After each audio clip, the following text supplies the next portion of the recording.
Hoy los voy a invitar a hacer un análisis de una de las dimensiones y uno de los temas más estudiados del ámbito de las relaciones internacionales, como es el estudio de la seguridad internacional, en torno claramente a una ampliación y a la necesidad de una profundización del debate en torno a las nuevas agendas de seguridad internacional.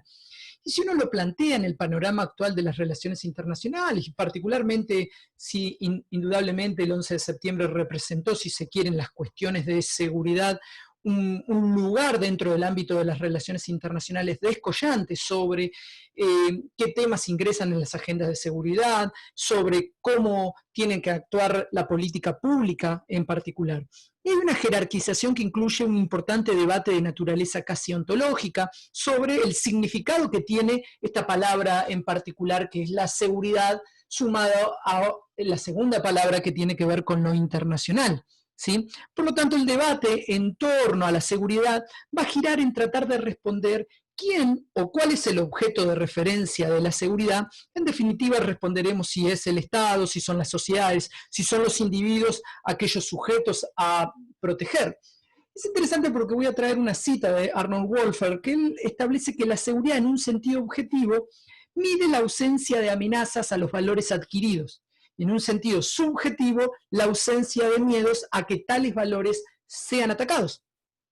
Es indudable que el estudio de la seguridad ha sido primordialmente una preocupación de nuestra región, ¿no? de Occidente en gran parte. Grandes autores del pasado, entre los que destacamos a Tucídides, a Maquiavelo, más aquí en el tiempo a Clausewitz, a Mahan, a Richardson, más contemporáneos, entre otros, contribuyeron a generar un primer campo de estudio.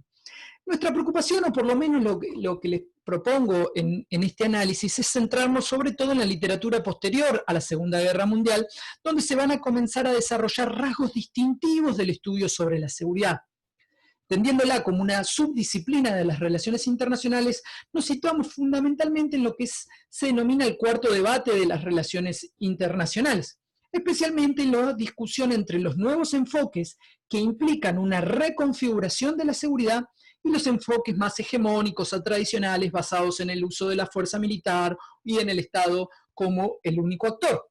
Es interesante porque aquí voy a traer y voy a citar a dos grandes autores referentes del análisis de la seguridad, como son Barry Busan y Lynn Hansen, quienes sostienen que en primer lugar se tomó a la seguridad en lugar de la defensa o el estudio de la guerra como el concepto clave. Este es un punto central para la ampliación de un conjunto de cuestiones públicas que incluyen a los individuos, a las sociedades, pero también a las amenazas militares y no militares. En segundo lugar, durante la Guerra Fría surgen, obviamente, lo que se denominaron las amenazas de las armas nucleares. Cómo implementar, usar o no usar instrumentos militares son preguntas diferentes a las planteadas antes de la era nuclear. En tercer lugar, y en relación con ambas primeras preguntas, las movilizaciones de la Segunda Guerra Mundial, las condiciones de la Guerra Fría, se situaron en virtud de una importante y una mayor participación civil antes que militar. El manejo de la economía como un instrumento para desactivar la infraestructura, por ejemplo, del enemigo, o cómo la disuasión nuclear se convirtió en el arte de evitar las guerras. Durante la mayor parte de la Guerra Fría, el estudio de la seguridad internacional se desarrollará en torno a un programa netamente militar, donde el componente ideológico encarnado en esta contienda con la Unión Soviética representó la amenaza militar. Desde la década de los 70 y con la distensión nuclear, comenzó una fuerte presión para lograr una ampliación de las agendas de seguridad internacionales. La seguridad económica, medioambiental, se establecieron como los primeros temas de seguridad por parte de los estados. Más aquí en el tiempo, en la década de los 90, se unieron a esa lista el estudio de la seguridad humana, la seguridad societal, la seguridad alimentaria, entre otros temas. Por lo tanto, los cambios operados en el sistema internacional tras la finalización de la Guerra Fría tuvieron una influencia directa en los aspectos referidos a la seguridad. El contexto internacional ya sumamente complejo, interdependiente e incierto van a ser algunos de los aspectos que caracterizan a las nuevas agendas de seguridad. Por lo tanto, mi propuesta propone una mirada en torno a revisar el significado que tiene la seguridad en el sistema actual a través de una evolución del mismo, ¿no? Y aparte, también tener en cuenta, o por lo menos encargarnos de un estado de la cuestión en torno a una ampliación del debate teórico de las agendas de seguridad y del propio concepto de seguridad. Por lo tanto, nos vemos casi obligados a hacer una redefinición del concepto de seguridad y una posterior evolución de esta agenda. Cuando nosotros tratamos el concepto de seguridad, es preciso remarcar que estamos haciendo referencia a un concepto amplio y flexible. Si uno siguiese una visión más realista de las relaciones internacionales, la seguridad es un concepto exclusivo de los estados, proviniendo sus amenazas del exterior a partir, por ejemplo, de una invasión territorial por parte de otros estados. Finalizada la Guerra Fría, pasamos de tener una concepción tradicional de la seguridad, con Hans Morgenthau, basado en el poder o en la posibilidad de estar de igual a igual frente a otros, a un pensamiento nuevo del estudio de la seguridad. A partir de la década de los 90 se fueron agregando, como bien dijimos, nuevos aspectos al estudio de la seguridad, los cuales ya esta vez no fueron de naturaleza estatal. Por ejemplo, los flujos migratorios, los desastres ambientales o el terrorismo internacional. Y por qué no hoy en día la actual pandemia que nos está atacando en el mundo entero. Busan y Hassen han formulado 4 interrogantes, 4 preguntas que estructuraron, si se quiere, buena parte dentro del debate del estudio de la seguridad internacional. La primera pregunta establece si se debe privilegiar al Estado como el actor central a securitizar. Es una cuestión sustancial dentro de las agendas de seguridad. La segunda pregunta se establece en la cuestión si se debe incluir a las amenazas internas como se hacen con las amenazas externas.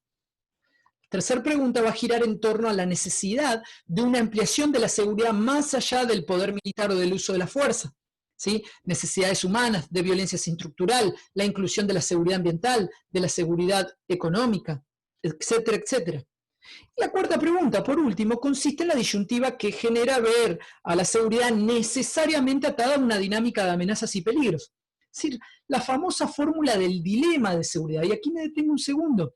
Cuando hablamos de dilema de seguridad, la referencia a esta cuestión es realizada por un gran autor como John Hearst, y él definía como una noción estructural en la cual la autoayuda dificulta a los estados ver más allá de sus propias necesidades de seguridad, teniendo inintencionalmente a elevar la inseguridad de otros, en la medida en que cada uno interpreta sus medidas como defensivas y la medida de los otros como potencialmente amenazadoras.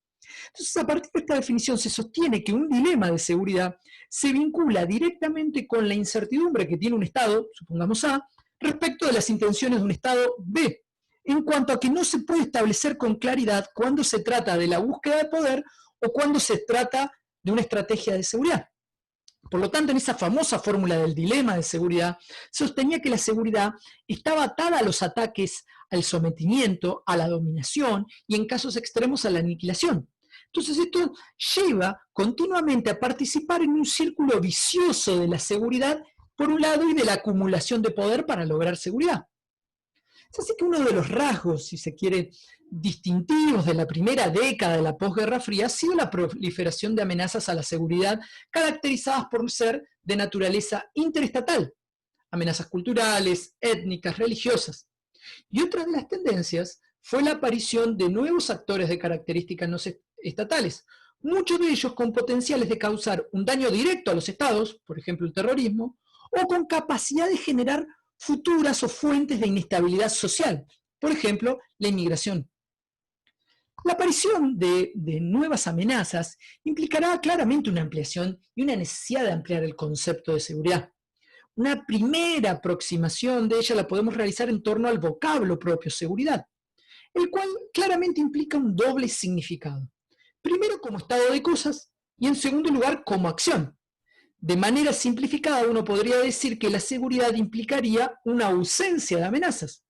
Siguiendo entonces, por ejemplo, los análisis que nos propone la pirámide de Maslow, la seguridad como estado de cosas se encontraría después de las necesidades fisiológicas como las más importantes para los individuos.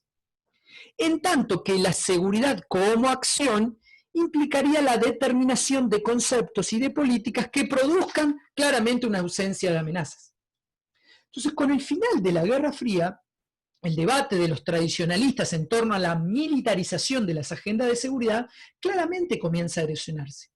Para aquellos que buscaron ampliar el concepto de seguridad, la estrechez de la agenda centrada en el Estado era y es políticamente, analíticamente y normativamente problemática.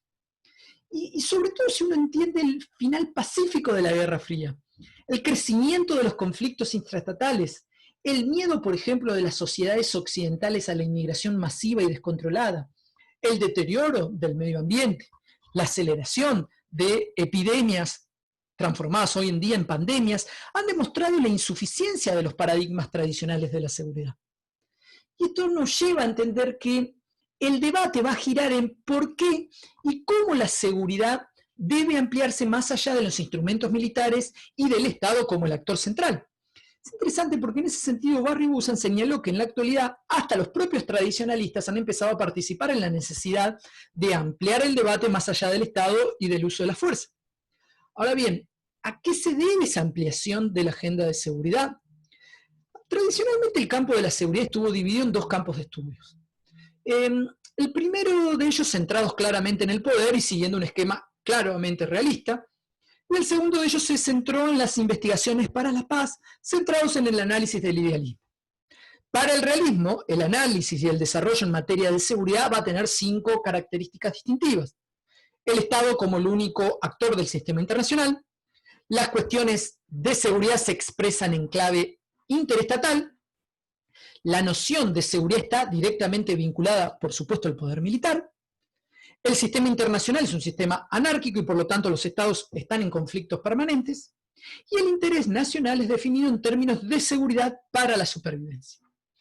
Por su parte, el idealismo desarrolló sus investigaciones en torno a la paz, es decir, a la posibilidad de eliminar la guerra construyendo un orden internacional justo y solidario. Entonces, el poder y la investigación por la paz han ido perdiendo su centralidad como conceptos articuladores del debate de nuestra disciplina. Por lo que hemos buscado un nuevo concepto que permita, si se quiere, abordar los fenómenos que no estaban previstos y que incluso no estaban tratados por los conceptos anteriores. Los desarrollos, por ejemplo, de la teoría de la interdependencia compleja, elaborado por Keohane y Nan, contemplan la aparición de diversos actores de distintos al Estado, las famosas amenazas transnacionales.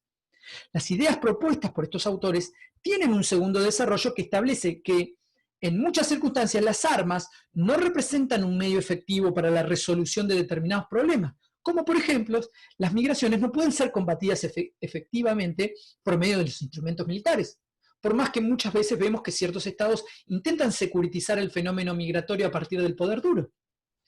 Los nuevos enfoques de la seguridad internacional provocan claramente una agenda dinámica y diferente de la visión estadocéntrica, revelando una jerarquía diferente, claramente diferente de la estatal. Y esto nos permite la incorporación de nuevos fenómenos que tienen características heterogéneas. Migraciones, terrorismo, crimen organizado, narcotráfico se destaca entre ellos, desastres ambientales. Surgen así lo que Lucien Porrier denominó como actores exóticos. Y esos interrogantes nos llevan claramente a una reconfiguración del estudio de la seguridad, ¿no? Y esa reconfiguración es analizada a partir de lo que se denominan enfoques reflectivistas y hay un claro cambio de paradigma para tener en cuenta. El campo de análisis de la seguridad internacional experimentó un intenso proceso de complejización en los últimos, los últimos 30 años aproximadamente. La interdependencia compleja comienza a señalar cómo aspectos económicos, los conflictos internos no ideológicos, establecen un aspecto de ambigüedad dentro de la noción de la seguridad. La seguridad nacional tuvo que compartir su posición de primer símbolo del léxico internacionalista con la idea o con la característica de interdependencia. Este enfoque tiene dos postulados y ha tenido dos postulados centrales en ese análisis. El primero sostiene que cuestiones de naturaleza no militar y no estatal cobran importancia del mismo modo que el instrumento militar y el Estado como actor relevante o preponderante. Este punto es central para poder comprender la aparición de las nuevas amenazas. Actores no estatales conviven con los Estados. Para Keohane y Nan todavía no desaparece la primacía de las unidades estatales, pero sí tienen la capacidad de influir sobre los acontecimientos internacionales otros asuntos más allá de lo militar. El segundo de los postulados sostiene que el poder militar no siempre es el mejor, o por lo menos no es el único instrumento para la resolución de conflictos. Y un ejemplo de ellos siempre se puede analizar, por ejemplo, la situación de los inmigrantes latinoamericanos en los Estados Unidos, o el caso de conflictos económicos, o el caso de la actual pandemia. La interdependencia no sostiene que se están descartando a los medios militares, sino que hay que reacomodarlos a la complejidad del sistema internacional. Y en este sentido, el aporte que nos propone, por ejemplo, Joseph Nye, desde un punto de vista o de consideración claramente funcional, nos permite visualizar la aparición de una agenda temática donde el poder se encuentra distribuido, si se quiere, en un tablero de ajedrez tridimensional. En el tablero superior rigen las relaciones militares y de seguridad, donde, por ejemplo, los Estados Unidos son la única potencia de alcance global. En el nivel intermedio se encuentran las relaciones económicas y financieras, donde, por ejemplo, los Estados Unidos es un actor importante, pero no el único. Y por último, en el tablero de abajo se encuentran las relaciones transnacionales, donde el poder se distribuye de forma caótica y compartido con actores de naturaleza no estatal. Dentro de los enfoques reflectivistas me interesa mucho comentarles un poco lo que se conoce como el posmodernismo. El aporte de esta corriente en el campo de la seguridad se da en el rechazo al poder del Estado y su autoridad dentro del sistema internacional, analizando alternativas al poder estatal. El análisis central de este enfoque se establece en el aspecto geográfico, es decir, que este es el factor clave para poder comprender cómo las amenazas se materializan en zonas territoriales. Por lo tanto, para los postmodernistas, la geografía define a los jugadores, ya sean estados o no, y frecuentemente definen los objetivos por los cuales los jugadores compiten, y siempre definen los términos en los cuales ellos miden su seguridad en relación a otros actores. El desarrollo postmodernista procura dos ejes centrales: el factor exterior-interior, fundamentalmente. Es decir, que tres clasificaciones que enriquecen al estudio de la seguridad: los denominados espacios intermésticos, donde diferentes actores intervienen en espacios internacionales, regionales e internos, trascendiendo la noción tradicional de la soberanía estatal. Luego tenemos lo que se conocen como las áreas grises, definidas como amenazas a la estabilidad de los estados por parte de actores no estatales, afectando regiones y zonas urbanas en las cuales el control se ha desplazado del legítimo control de los gobiernos a organizaciones criminales. Y por último tenemos lo que se conocen como las áreas sin leyes o espacios sin gobierno. Estas zonas se presentan como una de las nuevas amenazas donde los gobiernos han perdido todo imperio de la ley. Mientras que el segundo de los postulados postmodernistas es el factor distancia. Y en este punto se establecen las necesidades de asociar las amenazas en un contexto internacional ahora global.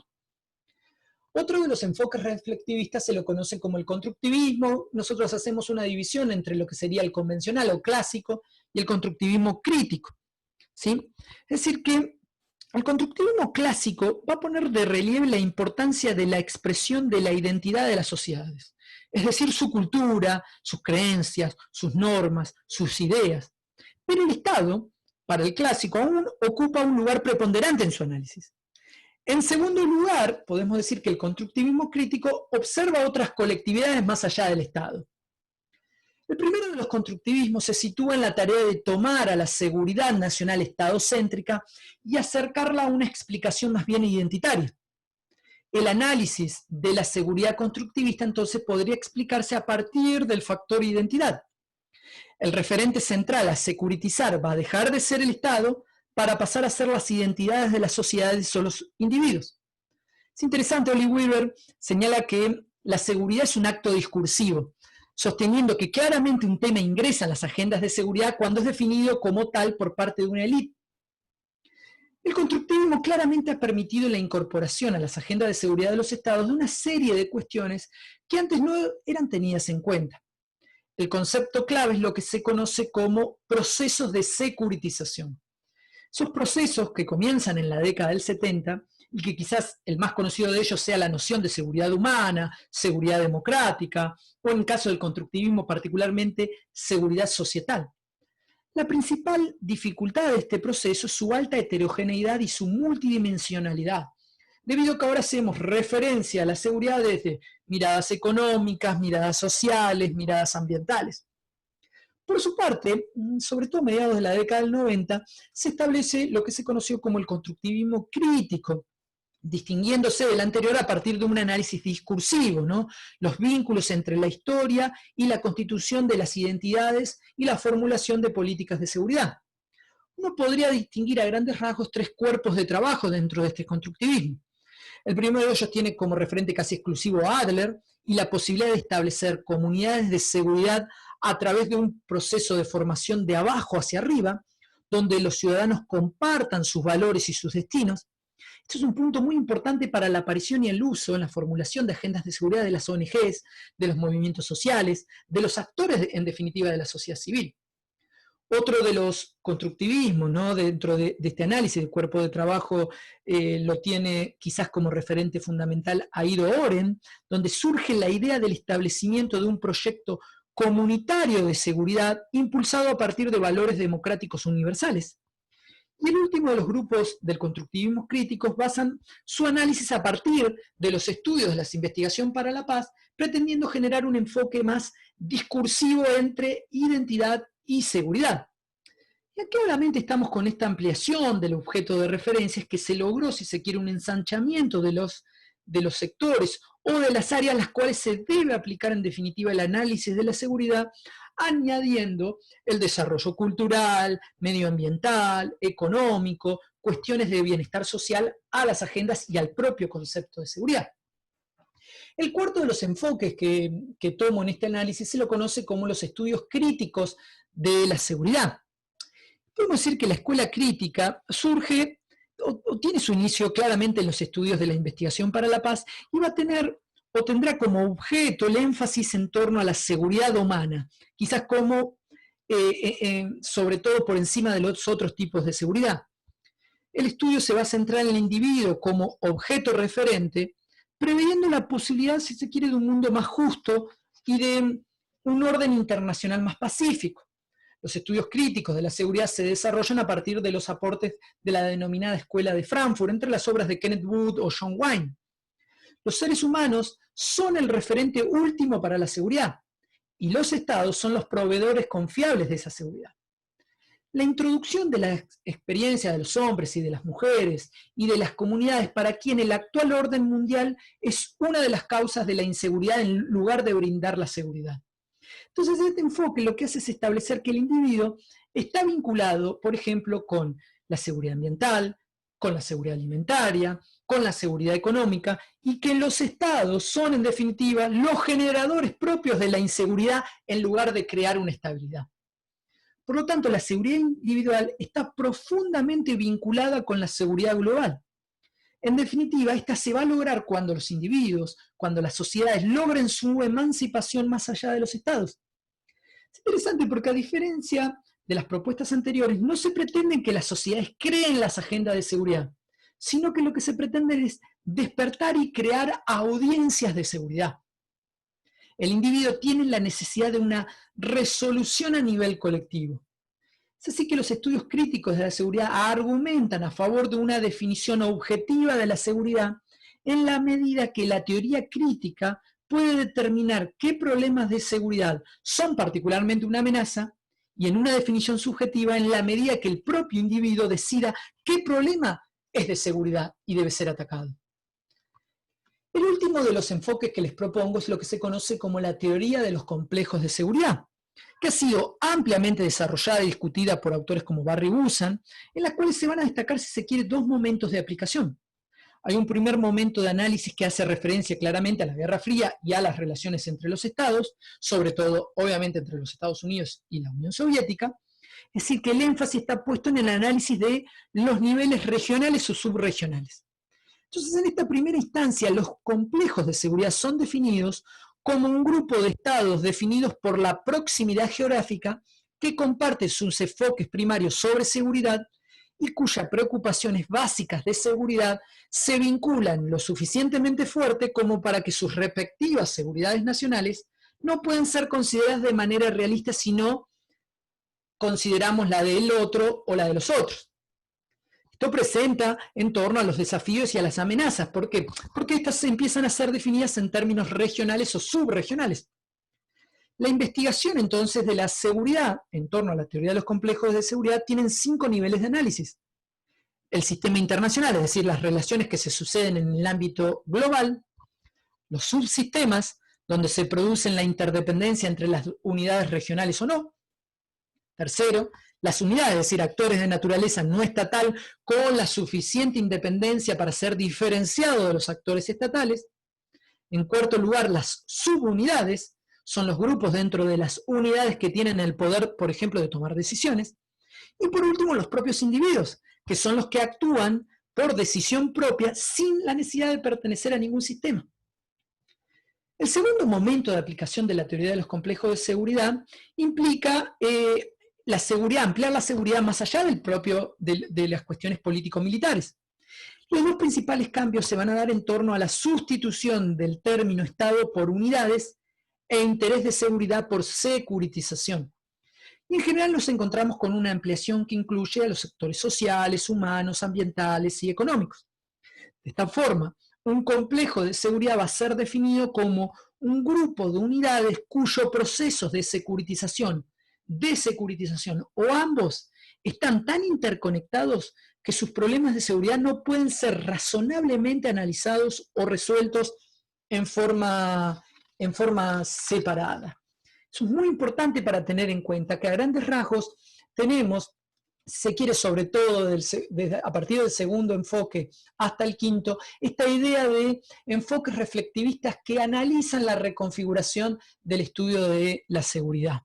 Es decir que, por lo menos en esta propuesta, que los invito a compartir y a seguir, la respuesta que uno intenta lograr a nuestro interrogante en torno a quién o cuál es el objeto de referencia de la seguridad, claramente no es para nada sencilla, y quizás la respuesta que yo les estoy dando no sea la correcta, pero sí el punto central se establece en relación a la necesidad de expandir la noción de seguridad, definiendo a quién o cuál está referenciada la seguridad. En definitiva, ¿quién es el objeto de referencia de la seguridad?